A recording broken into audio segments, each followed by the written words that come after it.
We've got a series here called Earth 365 that explores the health of our planet 365 days a year. And today we are focusing on something you probably haven't thought a whole lot about. We hadn't until recently, and that would be cement. New methods of making cement could be a game changer in the fight against climate change. And that's because if the cement industry as a whole was a country unto itself, it would be the third largest emitter of planet-warming carbon dioxide in the world, right after China and these United States. But now all that could change. Ben Tracy looks at the race to decarbonize the building blocks of our world. It's the backbone of our buildings, our roads, and our bridges, and just about every damn thing in between.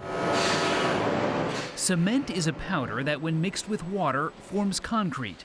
Besides water, it's the most widely used substance on Earth. Cement is the binder, so that's the sticky stuff that we put in concrete. What people always like to say is, it's not a cement truck, it's a concrete truck. Cody Finke is the CEO of Brimstone. And if you want to know what his team is attempting to do behind this garage door in Oakland, California, well, the writing is on the wall. It's really nice to look at. It's very nice to look at, yeah. Finke and co-founder Hugo Leandri were Caltech scientists who decided to tackle cement while their fellow grad students focused on electric vehicle batteries and solar panels. Almost no one was working on cement. And that might be that cement is not particularly sexy. Yeah. It's pretty gray and blocky. Yeah, it doesn't look high-tech. Cement is a concrete problem. The industry is responsible for about 8% of planet-warming carbon dioxide emissions. That's about the same as every passenger car on the road worldwide, and far more than the global carbon emissions from aviation. Fire in the hole, guys. Fire in the hole. Most traditional cement is made from limestone, blasted out of the side of giant quarries like this one in California's Mojave Desert. It's like the Flintstones come to life. Yep. Steve Regis runs cement operations for Cal Portland's Oro Grande cement plant. This is limestone. Limestone contains calcium, the binding agent in cement.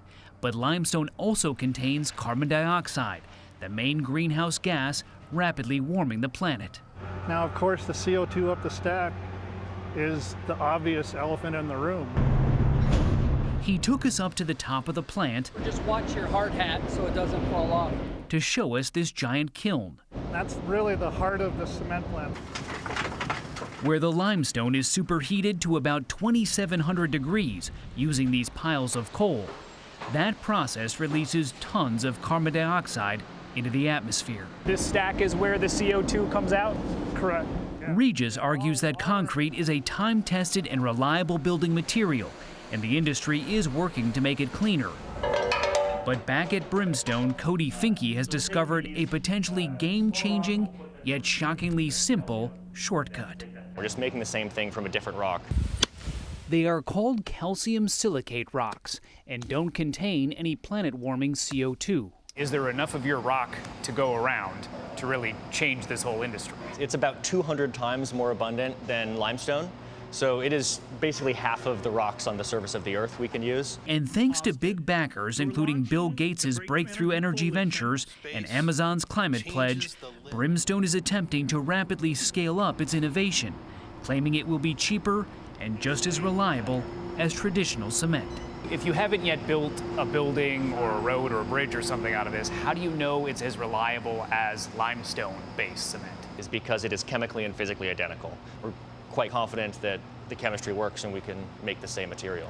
And if he can convince the global construction industry, This is cement and there's no CO2 in this? Right. it could become the building block of a cleaner future. For CBS Mornings, I'm Ben Tracy in Oakland, California. Thank you, Ben Tracy.